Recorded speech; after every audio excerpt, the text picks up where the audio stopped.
महाराष्ट्र में कोरोना से कुल संक्रमितों की संख्या बढ़कर 1,07,958 तक पहुंच गई है। पिछले 24 घंटे में कोरोना के 3,390 नए मामले सामने आए हैं। वहीं रविवार को 1,632 लोगों को इलाज के बाद छुट्टी भी दे दी गई है, डिस्चार्ज कर दिया गया है। वहीं राज्य में 24 घंटे में 120 लोगों की मौत हुई है। इसके साथ ही महाराष्ट्र में कोरोना की वजह से कुल मौतों का आंकड़ा 3,950 तक पहुंच गया है। वहीं अकेले मुंबई में कोरोना संक्रमितों की संख्या बढ़कर 58,226 पर पहुंच गई है और मुंबई में अब तक 2,182 लोग कोरोना संक्रमण से अपनी जान गंवा बैठे हैं। वहीं पिछले 24 घंटे में कोरोना की वजह से मुंबई में 69 लोगों की मौत हुई है।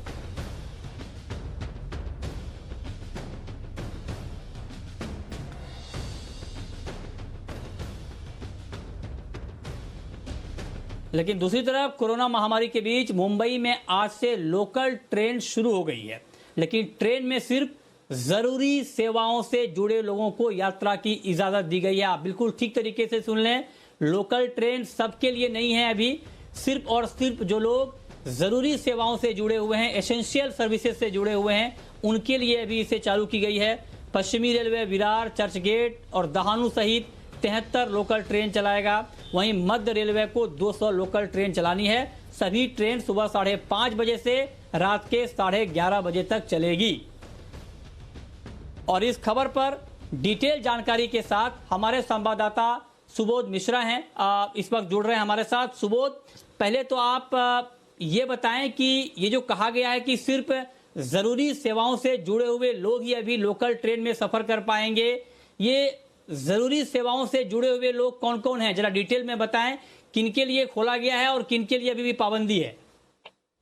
मृत्युंजय जी, मैं आपको पहले बता दूं कि इस लोकल ट्रेन की सेवा को लेकर के काफी टाइम से महाराष्ट्र सरकार, खासतौर से मुख्यमंत्री उद्धव ठाकरे मांग कर रहे थे सेंट्रल से, जो अब 15 तारीख यानी आज से शुरू हुई है। लेकिन ये जो लोकल ट्रेन है, सिर्फ जरूरी सेवाएं जो है, अत्यावश्यक जो सेवाओं से जुड़े हुए हैं उनको ही है। लेकिन अत्यावश्यक सेवाओं में भी क्या क्या है, ये मैं आपको विस्तार से बताना चाहूंगा।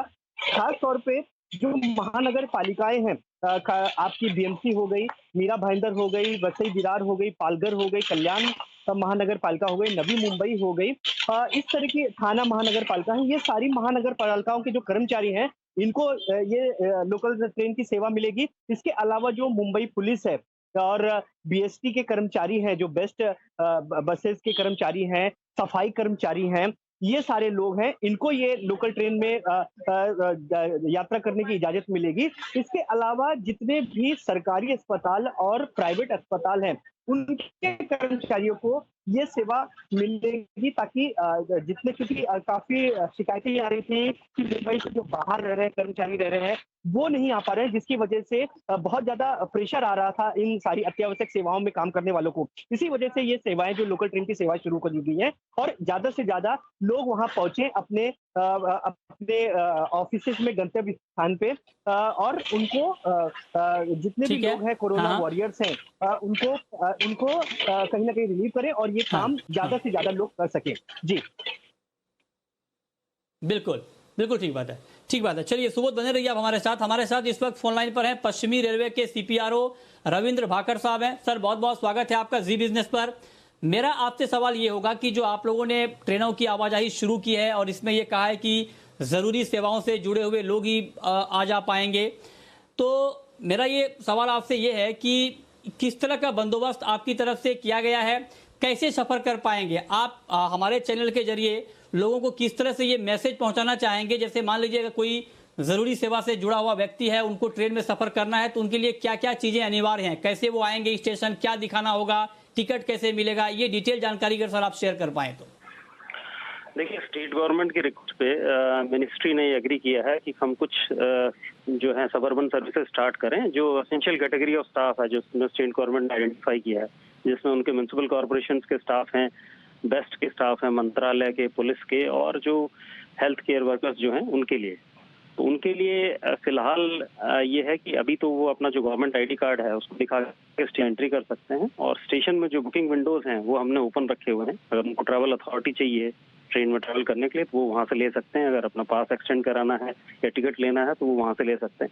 हालांकि 1 हफ्ते का हमने समय दिया है स्टेट गवर्नमेंट को, जिसमें जो है मुंबई पुलिस का जो IT सेल है वो इन सभी एसेंशियल कैटेगरीज ऑफ स्टाफ का एक रजिस्ट्रेशन करेगा, ताकि इसके बाद में एक E-पास हम उनको इशू कर पाएंगे स्टेट गवर्नमेंट, जिसमें बाकायदा QR कोड और बाकी सभी डिटेल्स होंगी। और हफ्ता 10 दिन के बाद में वो एक आपके लिए ID कार्ड की जगह वो E-पास से हम रिप्लेस कर देंगे उसको, और जो E-पास कैरी करेगा उसको हम स्टेशन में एंट्री देंगे। तो फिलहाल ये है कि हम अभी जो है हर 15 मिनट से सुबह 5:30 बजे से लेके मध्य रात्रि के 11:30 बजे तक हम लगभग 170 के आसपास सर्विसेज अभी चला रहे हैं। और हम सोशल डिस्टेंसिंग का पूरा ध्यान रख रहे हैं इसमें। और एक ट्रेन में 700 से ज़्यादा पैसेंजर्स हम नहीं फिलहाल ले रहे हैं, ताकि किसी भी तरीके का सेफ्टी वायलेशन ना हो और सोशल डिस्टेंसिंग बनी रहे। स्टेशन पे फिलहाल जो है कैटरिंग स्टॉल्स और एस्केलेटर्स वगैरह हम प्रिकॉशनरी तौर पे अभी हम ओपन नहीं कर रहे हैं। और स्टेशन को RPF और GRP पूरा मैन कर रही हैं। सिर्फ एक तरफ हमने एंट्री गेट रखा है और एक तरफ एग्जिट गेट है दोनों डायरेक्शंस में, ताकि उसको पूरी तरीके से मैन किया जा सके, ताकि जो लोग ऑथराइज है स्टेट गवर्नमेंट की तरफ से वही लोग इसमें ट्रैवल कर सकें। ठीक है, एक सवाल सर, मेरा छोटा सवाल आपसे और होगा कि क्या ये जरूरी सेवाओं से जुड़े हुए जो लोग हैं इनका दायरा बढ़ाने पर भी कुछ विचार हो रहा है? मैं ये सवाल इसलिए पूछ रहा हूं कि सरकारी बैंक भी खुले हुए हैं, तो क्या बैंक के कर्मचारी अगले कुछ दिनों में सफर कर पाएंगे, मीडिया के लोग सफर कर पाएंगे, या जो आप लोगों ने तय किया है जरूरी सेवा वाले की लिस्ट है उसका दायरा बढ़ेगा या नहीं बढ़ेगा अगले कुछ दिनों में? देखिए, जरूरी सेवाओं की जो लिस्ट है वो स्टेट गवर्नमेंट ने डिसाइड की है और उन्होंने रेलवेज को दी है, उसी के अकॉर्डिंगली हम उनको परमिट कर रहे हैं। तो स्टेट गवर्नमेंट अगर चाहती है कि जरूरी सेवाओं का दायरा बढ़ाया जाए तो वो बढ़ा सकते हैं, और उसके अकॉर्डिंग जैसे मैंने बताया जो रजिस्ट्रेशन पोर्टल में है उसमें जो भी जाना चाहते हैं उसमें वो रजिस्ट्रेशन के लिए अप्लाई करो। स्टेट गवर्नमेंट अगर उसको मंजूरी देती है तो उसमें हमें कोई आपत्ति नहीं होगी। ये पूरा डिस्क्रिप्शन स्टेट गवर्नमेंट का है कि किन किन सेवाओं को वो जरूरी सेवाओं में रखते हैं।